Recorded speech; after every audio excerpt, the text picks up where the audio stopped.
Well, my name is D. White. I graduated UK, I guess, 2020. Yeah, May 2020 with bachelor's in music education. Yeah, I was there for 4 years. Did the thing. What about you? I'm Dr. Martina Vasil. I've been at UK. This is my sixth year now. I'm division coordinator for the Department of Music Education and Music Therapy, assistant professor of music ed, and I direct summer courses in music education. But Dee, I know you're not from Lexington. Where are you from originally? It's like weird because I think like I was on like the Lexington, like Louisville line. I don't really know. I guess I tell people that I'm from Lexington, but it's really kind of right now I'm chilling in Madison County. What about you? Where are you from? I'm from Pittsburgh, and I came to Kentucky because well, the job was just a great fit. And honestly, it was just a great feeling when I was here for the interview and met my possible future colleagues. Everybody was very warm, and I just felt like I belonged. And now I've been here, and I'm not leaving. Oh, And you just got your first job, so aren't you in Richmond now? Tell us I about. am. I am living it up here in Richmond. I am the general music teacher at Daniel Boone Elementary now, here in Madison County, Richmond, Kentucky. I came to UK actually in a really weird way, in the sense of I actually wanted to go to like Xavier up in Ohio, but my mom was like, "Nope, you're not moving that far," and so I was like, "Okay, well, maybe I'll go to like Moorhead or something," because I thought that I could get a good amount of money or something, and so that was a really big issue, I guess, for like my family growing up. But I ended up auditioning at UK, and I had an audition set at Moorhead for the percussion studio.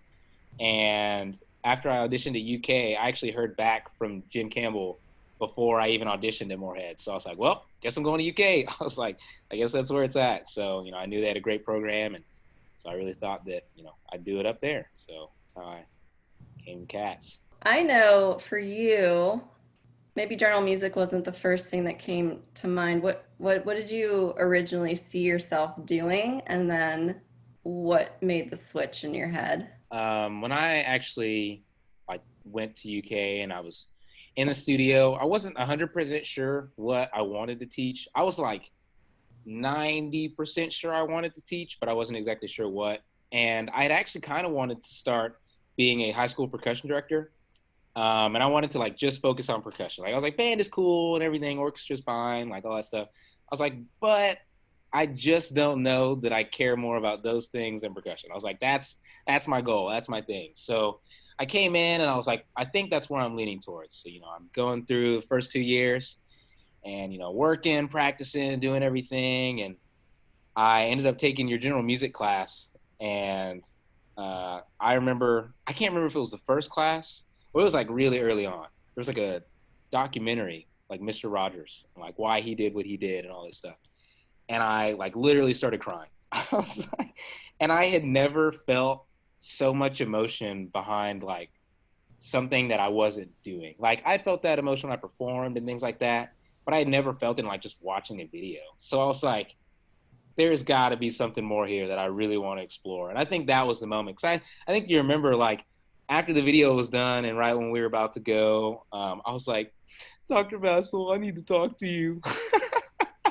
I do remember that. Oh my gosh. And I was like, this is really what I want to do. Like, I love everything that he stood for and like all this stuff. So, yeah, that was the turning point for sure. I still love teaching high schoolers. I do it a little bit here. I actually teach at Madison Central sometimes with some of the percussionists and stuff. Having to dive deep into like how I grew up and like how music affected me was like a really interesting thing that honestly I really couldn't have gotten to without talking to you and all the stuff that we did in class and things like that. But I think that's really what then sold it for me was I had realized growing up that music was kind of my outlet for everything. If I was ever mad, if I was ever sad, if I was like even happy, like I would go upstairs and I'd practice and I'd like do whatever. I'd like play these super fast things on my bell kit, like not even knowing what I was doing. But like I just realized that was kind of like the way I expressed myself. And so I really just wanted to give that, to the kids. So So I guess it's really the same thing. Like, what made you want to, I guess, teach your own music to the college kids? But I know you're also doing the Montessori school thing. So I guess, can you talk a little bit about that? So this is my third year teaching at a local Montessori school 1 day a week. So first part, I came to general music. I kind of had a moment like you. I was a clarinet major, thought I was going to be a band director, and took my general methods course. Instead of the movie, I remember the first dance we did in class, and I just thought, like, I love to dance. I had never really been asked to do it before in any music class, and suddenly I realized, oh, you can do so many things in general music. It's not just the terrible experience I had in elementary school, which is just like reading out of songbooks all the time and getting yelled at for not singing right. Um, and that kind of cracked open the lid for me, and I just like dove deeper and deeper, and I was good at it. And then I really enjoyed kids. I'd never taught kids before, so it kind of snowballed from there. Teaching college students, though, that came um, just from a mix of my love of teaching, but also my love of research and kind of blending all these different things that a college job has for you. Also, a desire to put out better general music teachers. I could see a lot of things happening that I didn't agree with in school. So, my hope with all of you is trying to get you prepared for anything and teaching in a way that allows for students to be creative and have some control and say in the classroom. Yeah.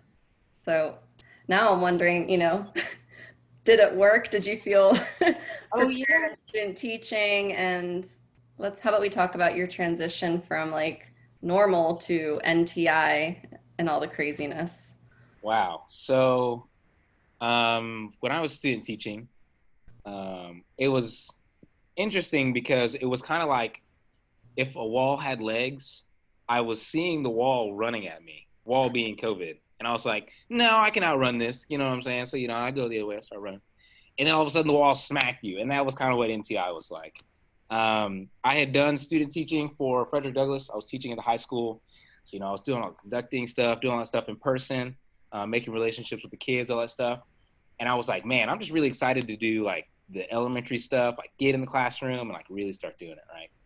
So I start, and the first day I was in the classroom, Judy Reynolds as Southern was like, we got to get you recording stuff. We got to get you like ahead of the game because we're not sure what's going to happen. So for me, I don't really worry about a whole lot of stuff. I think that's just like the kind of person I am. I'm like pretty mellow, almost to a fault. But um, she was like, yeah, the COVID stuff is kind of really going really fast. So I want to get you as much experience as I can, just in the classroom before you have to like get out and we're going to do the NTI stuff. So I taught a few lessons and I was really starting to enjoy it. I was like, yeah, this is exactly what I want to do for sure. Just having fun with kids, teaching them all the standards, all that stuff. And then COVID hit. And so I, sitting at home, just like, wow, so what do I do now exactly? But, and this, I had always been pretty driven about just like things that I enjoyed. And so I was like texting you every day and I was texting Judy every day, like, what can I do? Like, I really want to like do this lesson, this lesson, this lesson. And so moving to the COVID stuff, I did some bucket drumming things with the kids online, sent some videos out. They watched those, did those.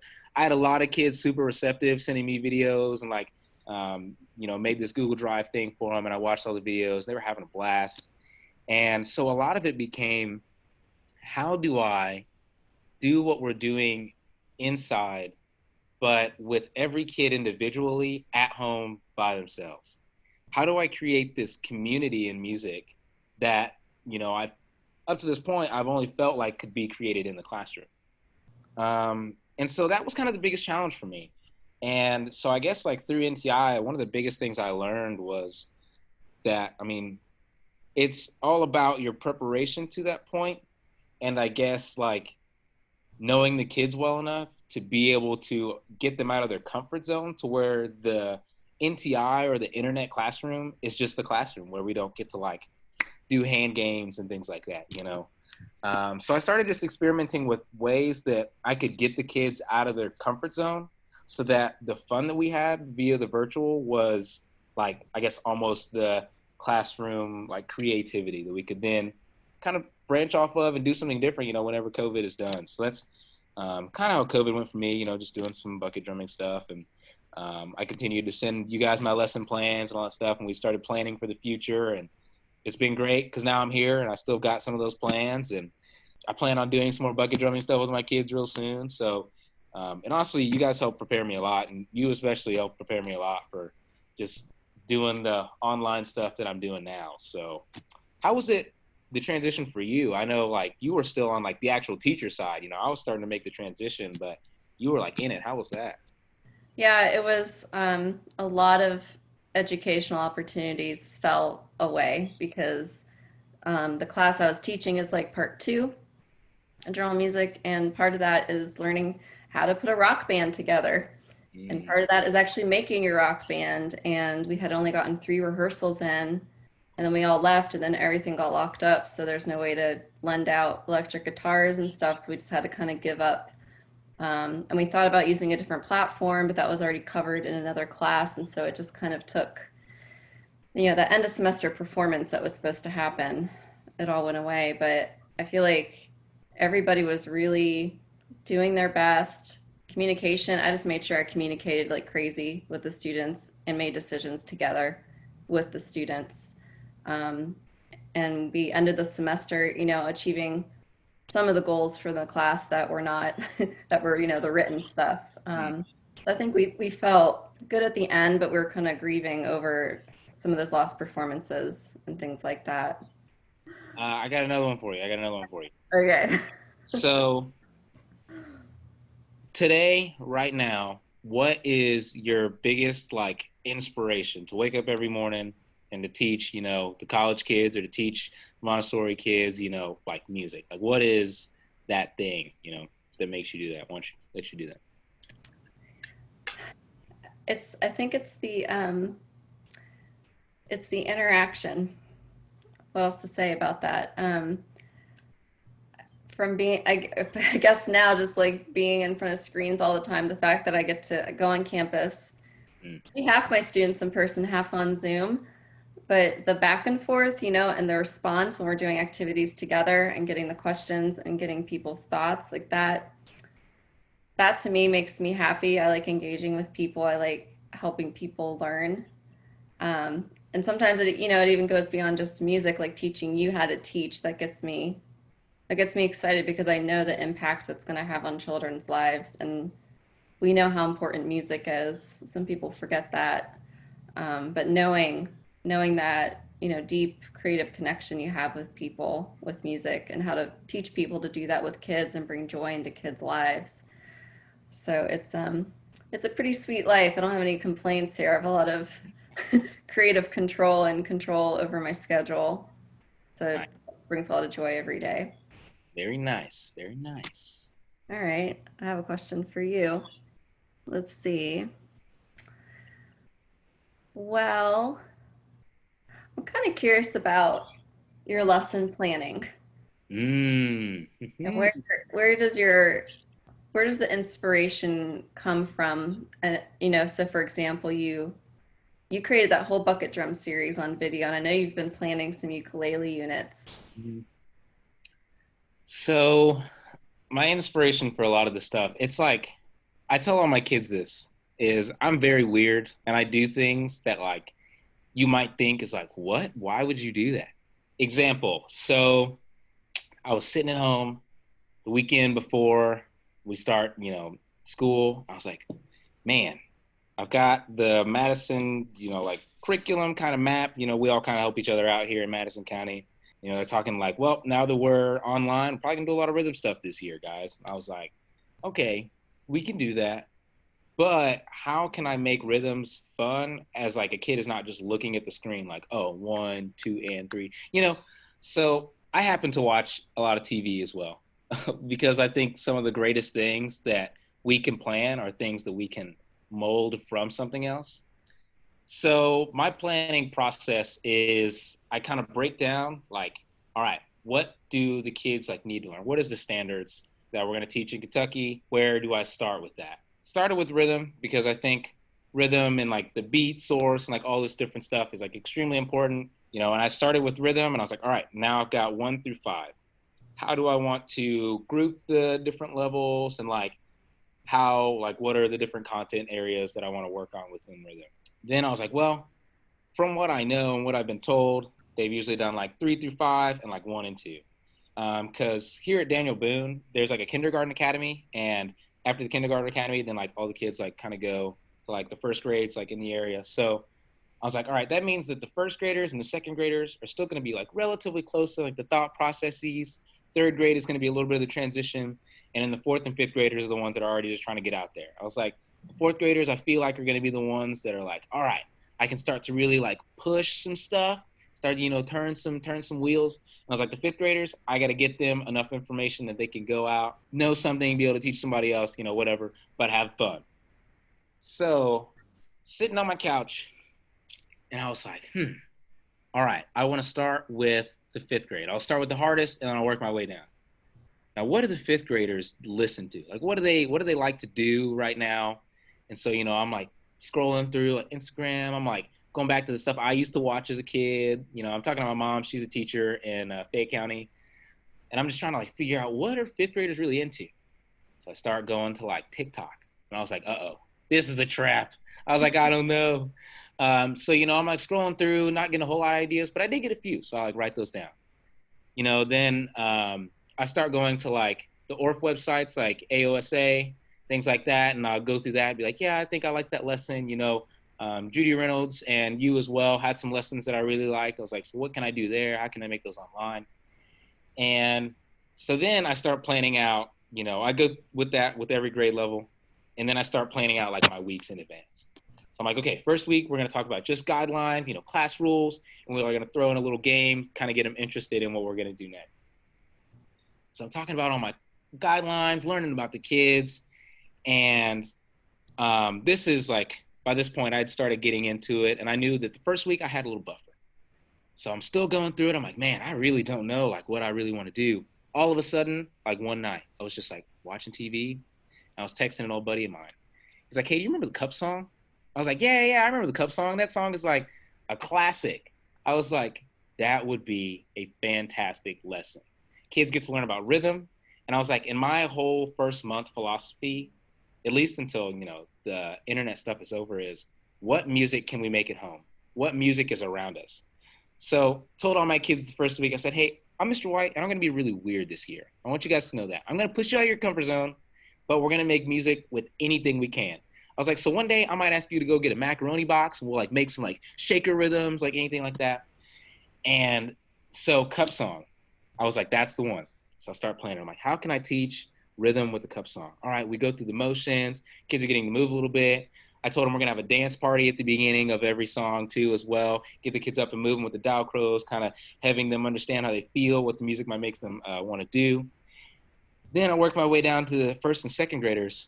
And do you watch Parks and Rec? You seen that Parks and Rec, that TV Yes. show? Yes. So when I think it's Keegan Michael Key, he's the general music teacher, like late episodes, right? He comes in, and there's a song that he sings with the little girls that Ron is like gonna start like being their dad for. And I was like, that song is golden. That song literally talks about the rules in the classroom. I was like, okay, so that is something that I can easily work into, and I can change the words up a little bit too if I want. It's honestly just kind of whatever is around me is like what I take inspiration from.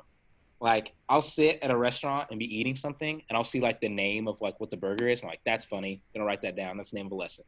Like, you know, it's honestly like by God that that I get inspiration for some of this stuff.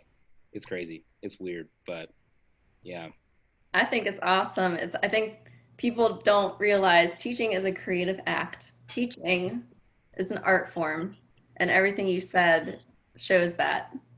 Well, Dee, it's been so awesome seeing you again, and I'm so glad your school year is starting off so well. Well, I mean, same to you. It has been super, like, it honestly is like almost nostalgic for me because I get to see like mentor, great friend, being able to talk about just like how lives are like now. It's like something super special to me because it also encourages me to like keep doing the thing, you know. So this has been fantastic. I hope that I can see you again real soon. And I guess for all the people that may be watching, go Cats.